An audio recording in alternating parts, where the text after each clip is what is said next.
Welcome, everybody. Thank you very much for joining me today. I'd like to introduce you to a musician I have known for the longest time, and he's a great musician. This is Cal Haines. Ladies and gentlemen, thank you, Cal, for joining me today.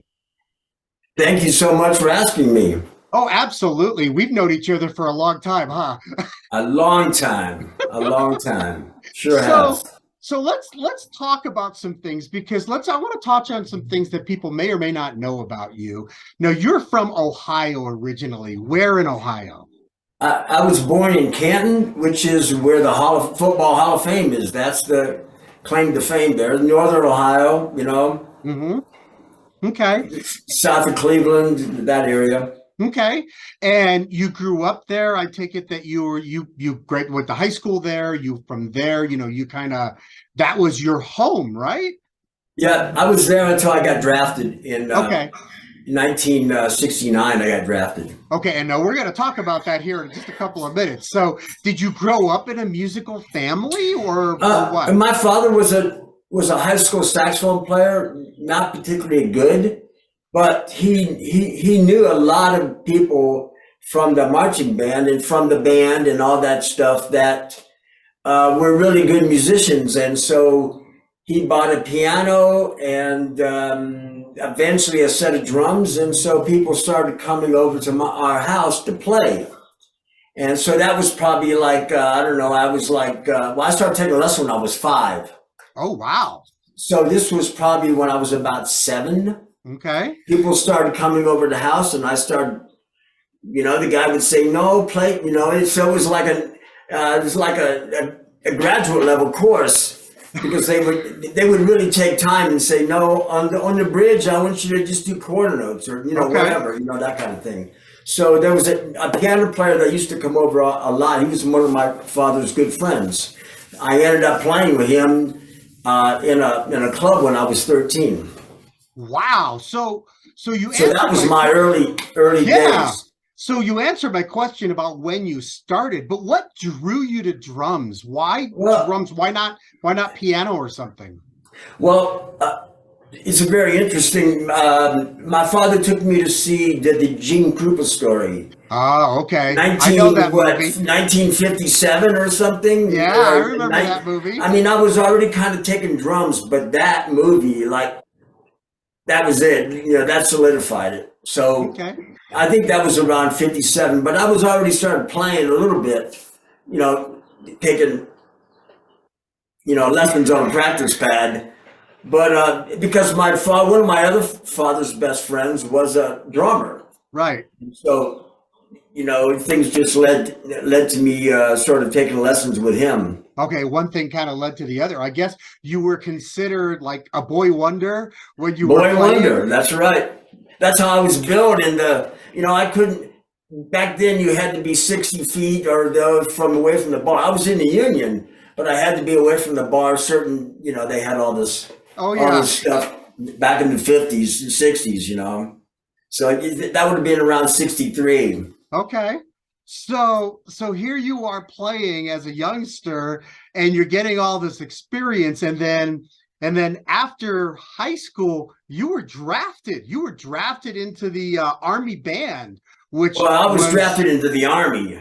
into the Army. So how did you And end up into then, the Army band? well, then during basic training, when you're, schlepping beds and mopping floors and all that stuff, they say, does anybody have any skills? So I said, yeah. So I auditioned for the Army band.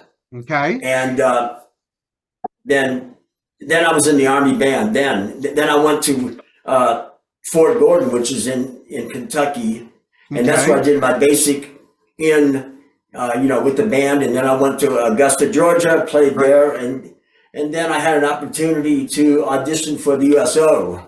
Right, right. I was going to mention that is that fact that you actually played for the USO. Now you're doing all of this during the Vietnam I wouldn't War. do anything but go to Vietnam, believe me.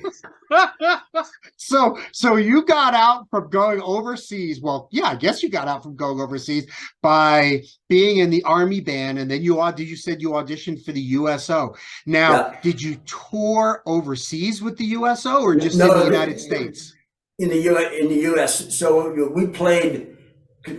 I was in Atlanta. That's where the USO was, and so we played in North Carolina, South Carolina, Mississippi, Alabama, Tennessee. That sort of Oh, quadrant, okay. southeast quadrant. I Right. played for people going to Vietnam and people for coming back from Vietnam. That's what the USO did. Okay.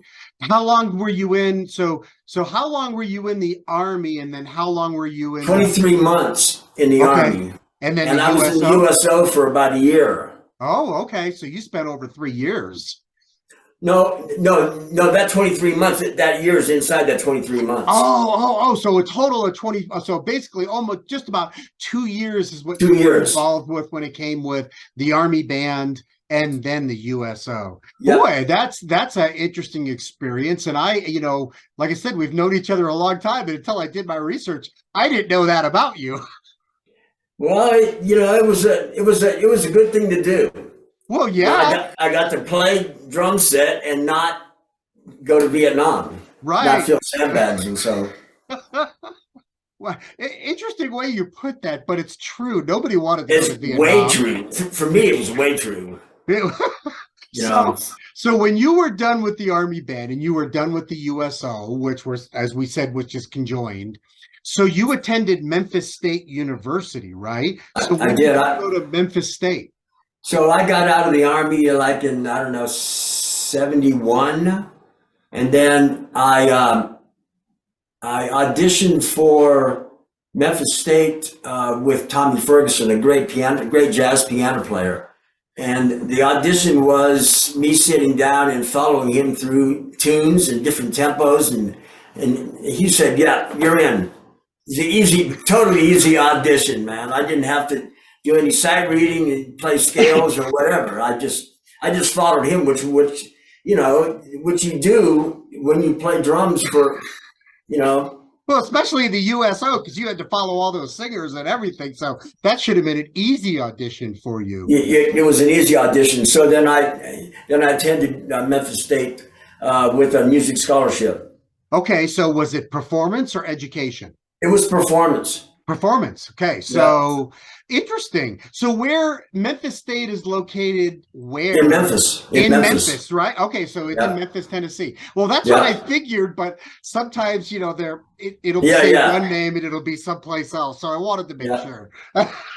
So, so when you were at Memphis State, you also studied photography, right? Well, I took some courses in photography. You know, Okay. most of it was centered around music, and I took some darkroom courses, and for a while in Memphis, when I lived in Memphis, I had a darkroom and started doing black and whites and that kind of stuff. But I really enjoyed it. It was just another sort of creative outlet. Right. You know? Yeah, I mean, absolutely. I took pictures of Chicago Arts Ensemble, people that would come to Memphis, and like everybody does, and I was just able to to print them and manipulate. But that was before computer software, before Photoshop for sure, way before Photoshop. Way before all of that. So, Yeah, so I'll take it then when you were doing here, you were playing and you were doing photography at the same yeah, but time. the photography was like I wasn't doing that professionally. Oh, so that was just really a hobby in a sense, right? That was a hobby. That's Okay. right. That's Okay. right. Yeah, I So, was playing. I was playing shows, and I worked for a contractor that was.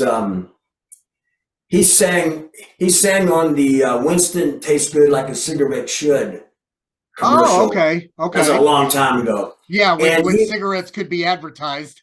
yes, and he was a trumpet player. He played in the Billy May band.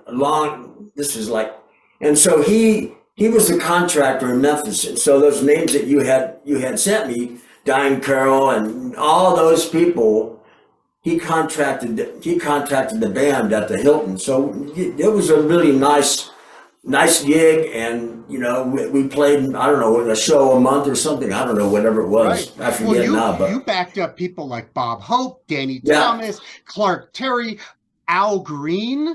And yeah, Al then Green. I saw an interesting one that I thought was funny. You also auditioned for and you got the job for Opryland. Is that correct? Opryland. Yeah, well, that was toward the end of my Memphis run, I was sort of hanging out with a young lady that I didn't really wanted to keep hanging out with. So this was Nashville is, it's I don't know, 2 hours away, east. So that's when I auditioned for Opryland, and so that was a 1 year contract. Okay, so you played for 1 year with Opryland, and Yeah. what, just drum set, or were you kind of doing a little No, bit a of drum everything? set. Yeah, yeah. I played a show called For Me and My Gal. Okay, In one of the entertainment arenas there. okay, interesting. It's you know what the best part about this is, when I'm doing these interviews, I get to learn so much about Yeah. some of all these musicians, and some of the backgrounds are so diverse. Well, you do whatever you Absolutely. can to play music. Well, That's yeah, the thing. absolutely. You know it. So now here's where it gets interesting. You're going to have to tell me how it fits in the timeline, because it was after that that you moved to Santa Fe the first time. That first time. So That's tell right. me what. So Well, so what brought you here the I first met a time? young lady in Memphis, and she came to Nashville with me part time. And then when my contract was up with Opryland, said, "Well, what am I going to do now? I don't know that I want to stay in Nashville." She said, "Well, I was in Santa Fe a long time ago, and it's a beautiful place." I said, "Okay." So I bought a van. We drove out, rented a part of a compound in Nambe, Okay. and that was, I don't know what year that was, 82 Okay. maybe, Okay. 83. Okay. My daughter's born 85, so probably 80, 83, I guess, like that. Okay. And then we went back and moved everything out here, and then that's when I met John Gagan and all those people in Santa Fe. Right. Uh, Here you are in Santa Fe, and then you then became, let's make sure I get this right. You became an equipment engineer in the yeah, so semiconductor, what is it, the semiconductor industry, which it took you to Southern California. When was that? eventually, so what happened is we were living in Santa Fe, and my wife I married. She had some trust funds, and those were starting to dwindle, so I had to get a job. So I went to TVI at that time. Okay.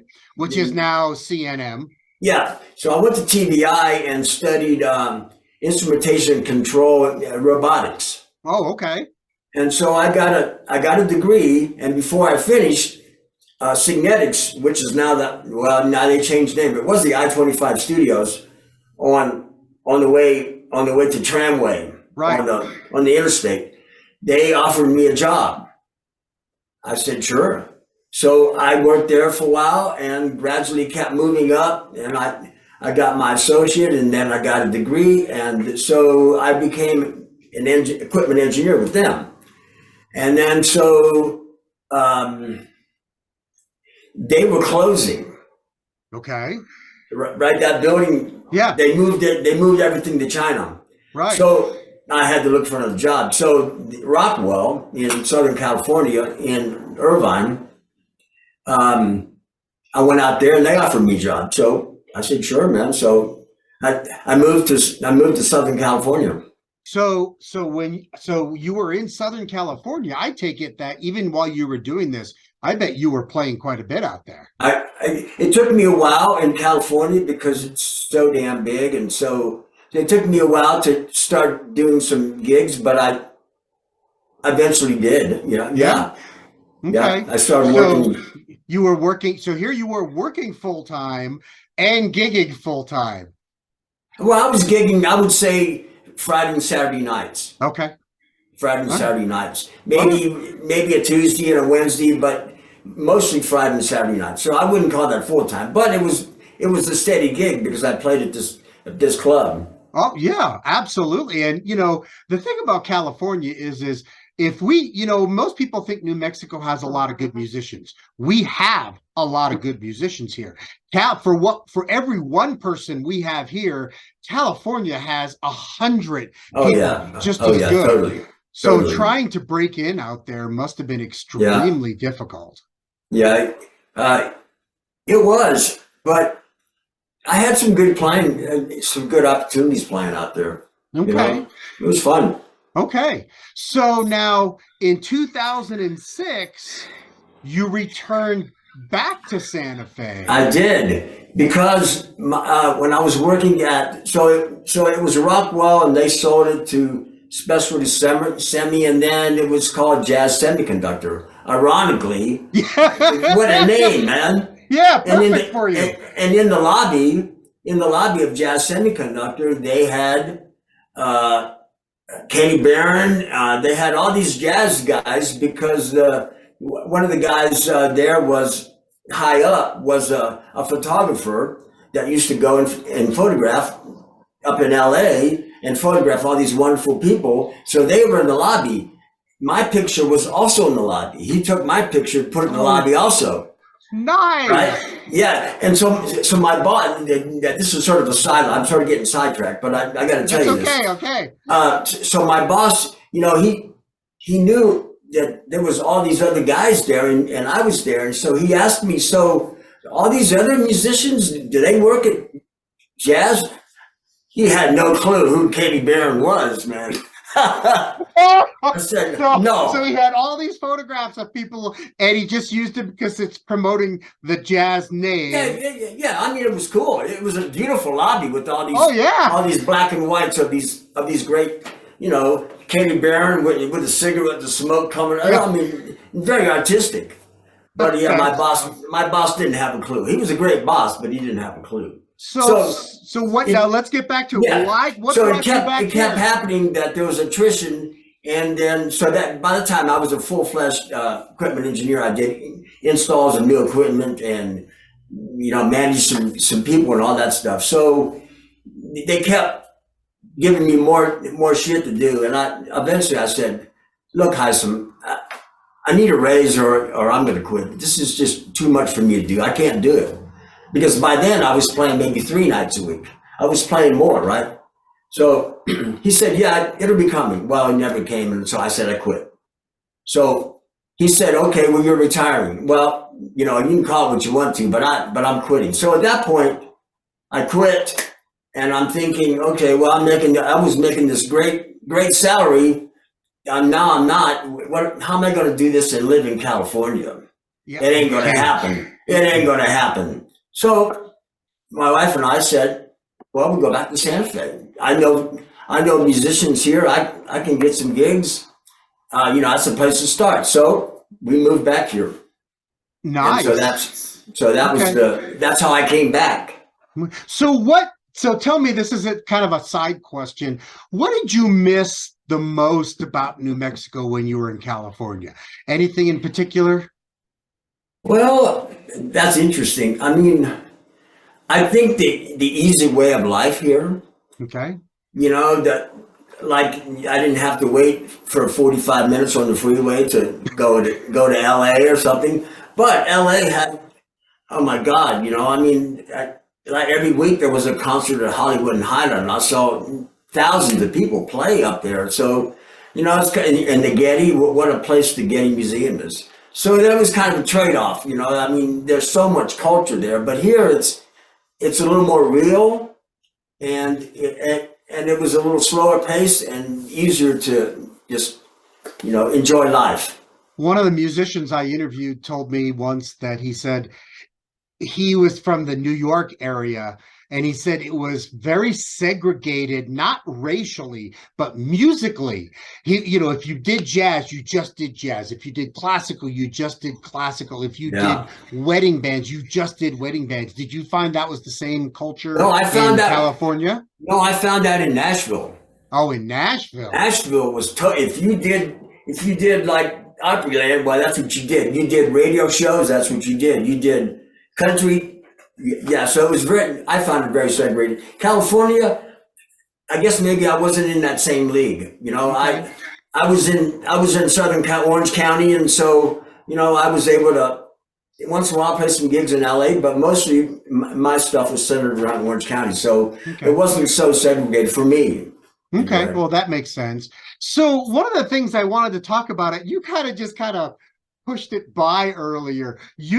Besides being an accomplished musician, you are also a celebrated photographer. I found some interesting stuff on the webpage about on the internet about some of your photography. So why, I mean, you still doing it as a hobby, Well, I do, but and I get to where it's gone. But so when I was in California, I went to the Hollywood and Highland compound a lot, and I would take tons of pictures. And then so mostly a rhythm section, ironically, drums, uprights, and so then I would. That's when I learned Photoshop. So it's sort of I would take those images and sort of do a little bit of jazz on them, and then there would come out something else. okay. So I sold some, and in fact, Lee Burke, Lee Burke from Berkeley, Okay. He bought one of my photographs, and I was thrilled that he bought one, and my God. Well, see, So what you need to do is you need to convince Tom over at the Outpost to do a show of your photography. That's what you need to do. yeah, I approached him a long time ago about that. I do help Mark when he did his show. I did all his printing and all his cropping and cleaning up and all that stuff. Yeah, in fact, I've done about 40,000 of his negatives. So, Tons. so do you still consider though your photography a hobby? I do, and Okay. it's sort of morphed into video. Okay. You know. And we can talk about that in a minute. Yeah, we're going to talk about that here in just a little bit, but Yeah, so yeah. it kind of morphed into that. I mean, I still do some photography, but right. it's not on any sort of professional level. Okay. Well, that's fine. Well, It's good to professional have a meaning, hobby. well, yeah, playing drums is like a hobby Well, and a yes, career. it's a career, but this is kind of like a hobby to the side. Yeah, yeah. So now let's talk about being a drummer in New Mexico because you Okay. are in demand. I mean, like I said, we've worked together a long, long time ago, but we worked together a lot. You've worked with just about everybody here in town, but you're also a leader in your own right. I mean, no, you've got Super Sax of New Mexico that you put together. You did the tribute trio, you did the long shot trio, you had the Cal Haines trio. Now you have the Cal Haines quartet, which Right. is done some really great things. So what other groups did I miss one as a leader?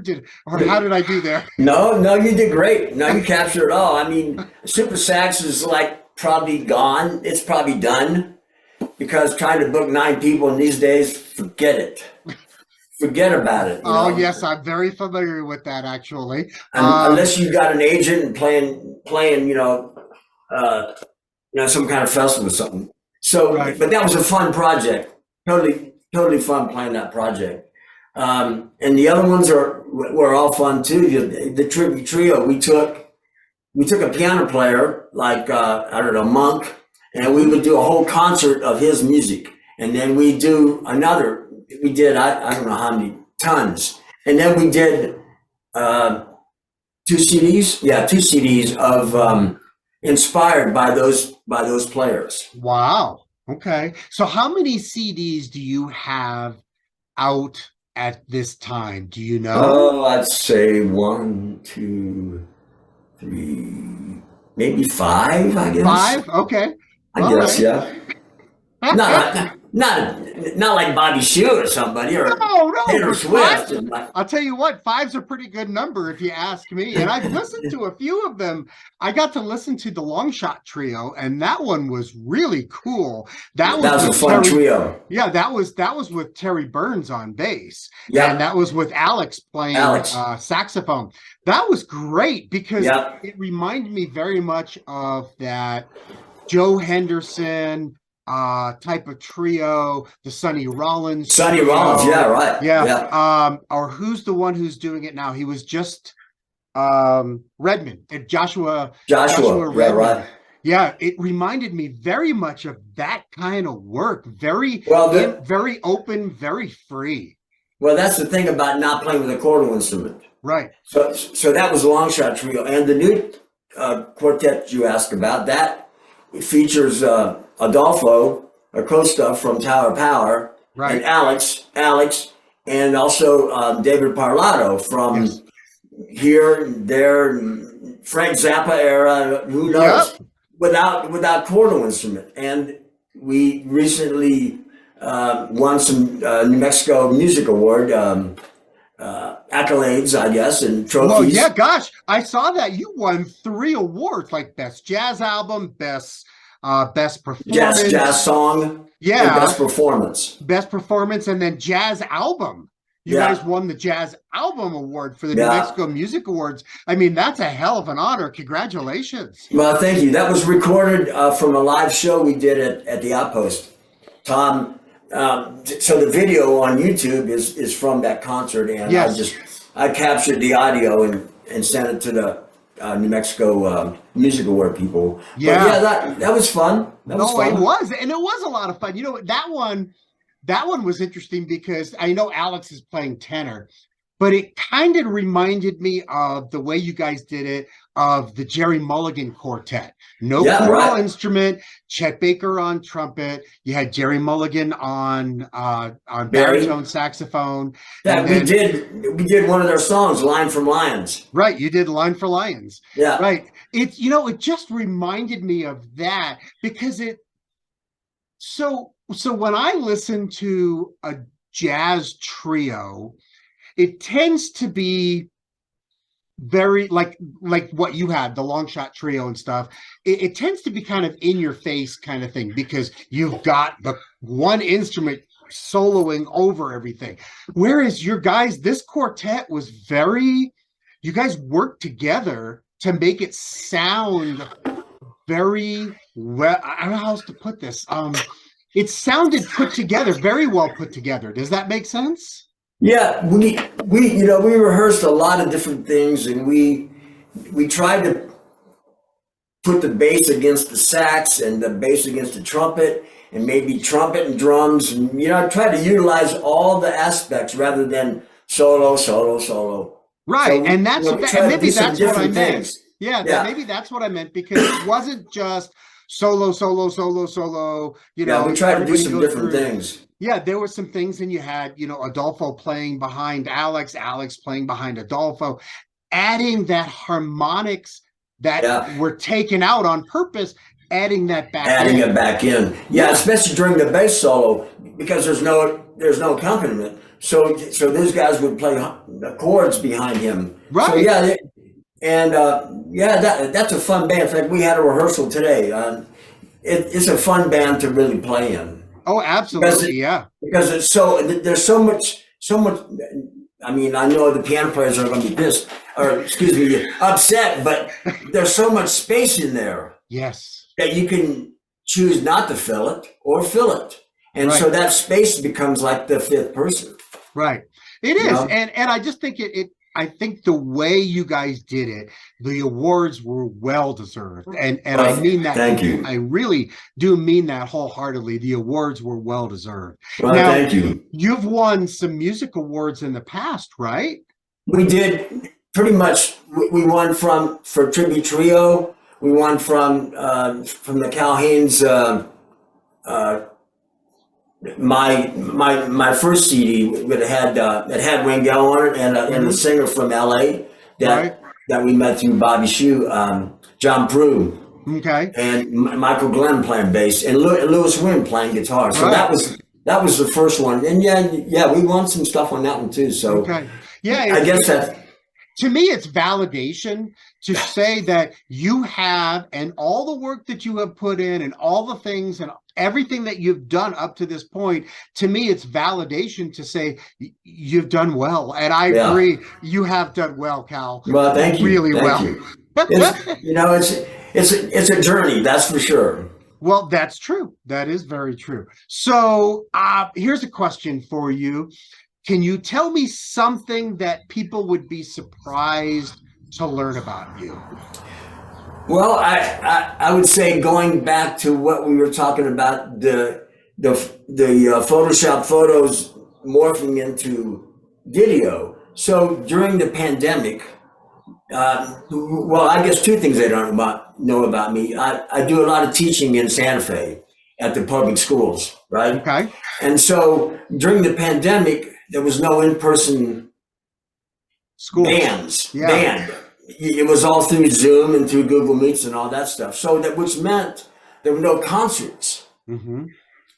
All the concerts had to be remote. Well, so the band directors that I worked for, they would have the kids send in a Zoom recording or a phone recording, whatever, of them playing the song to a click track or to whatever. So what I did was they sent them all to me, and I would put them together in as if the band was playing together. Yep. In a concert. So I probably did, I don't know, maybe 10 of those concerts for different schools. And I enjoyed that because that was like a way hard puzzle, because some of the kids were like behind the beat and some kids, it's middle school. Right. So, they were learning to play, but I had a good time doing it. So that's one thing that they probably don't know. And the other one is that I'm still teaching a couple of days a week in Santa Fe and a couple of days a week here at Albuquerque High. Nice. No, I had no idea that you were still teaching. It's interesting because during the pandemic, we basically virtual performances, virtual recordings like that was the only thing that we were doing. And I participated in probably 30 plus type programs like that, where it was either everybody, they would send out the recording, the reference recording with a click track. You record your part, you send it in, and someone would mix it together. Somebody put it together. Right. And either it was, I did a few where we had our pictures and they were actually showed us playing. And then I did a lot of them where they had some sort of visual going on in the background while they mixed it all together. And so, it's what kept me sane. I know. I mean, I retired December 1st of 2019. Got to join Albuquerque Concert Band, got to do a performance at a pit orchestra for the musical, and then gone. Everything was gone. Yeah. Horrible, no kidding, man. Horrible time to retire. I bet so, man. Horrible time. So I know that you were ill for quite a while, actually. So is this something that you'd like to talk about? You want to tell us what happened? And obviously you're doing much better now. I am. So I'm probably about 7 months from when I finished radiation and I got my first good MRI that showed no cancer. Okay. So what happened was, since I go to the VA, I was going to the VA clinic in Santa Fe, and I was having this pain in my butt, and I had the doctor look at it, and he said that it was probably an anal fissure, which is kind of some separation, right? In the walls. Well, as it turned out, that was a huge delay in getting cancer treatment. So that was probably about 5 or 6 months. And in the meantime, this thing is stage 1, stage 2, stage 3. What were you diagnosed with? Well, finally I was diagnosed with stage 3C. Okay. Which is, I don't know how far the alphabet goes there, but it's close to stage 4. Okay. Right? But what kind of cancer? Was it prostate cancer? No, it was anal cancer. Oh, okay. Which means for a drummer, you can't sit down and play. No. Now I know why you have now you have a thing for a drummer. So finally the people over here at the Gibson, at the main hospital, they finally diagnosed that indeed it was anal cancer. Okay. So you went through treatments, and I went through chemo pills, 6 chemo pills a day, and radiation at UNM Cancer Center. Okay. 5 days a week. for 8 weeks. Okay. And so that ended in August Okay. of last year. And so I think I had an MRI every month, and now it's gone to my next one's in July. Okay. So 6+ months cancer free. Yep, yep. And Congratulations. I mean, my energy's good right now, and I lost a lot of weight, man. Which people do. Unfortunately, I didn't lose my hair because it was pills. You know what I Oh, mean? that's funny. That's funny. So, well, congratulations for beating that. And if you're worried about your energy, you're wrong, because when I saw you play the other night, and it was Bob with Shepard. Bobby and Bob Shepard, and Right. they started off on Cherokee, and I swear to Oh, God, I that must know. have been quarter note equals 280, because I was Yeah. like, holy crap. Yeah. That was fast. That was fast. Yeah. That was a good Well, show. oh yeah, that one was a good one. I enjoyed the heck out of that. I'll go Yeah. see Bobby play anytime, thank you. But yes, I that was know. a I good know. show. Yeah. So I got I, time for one more question. all right. And I warned you about this, and I ask all my musicians this.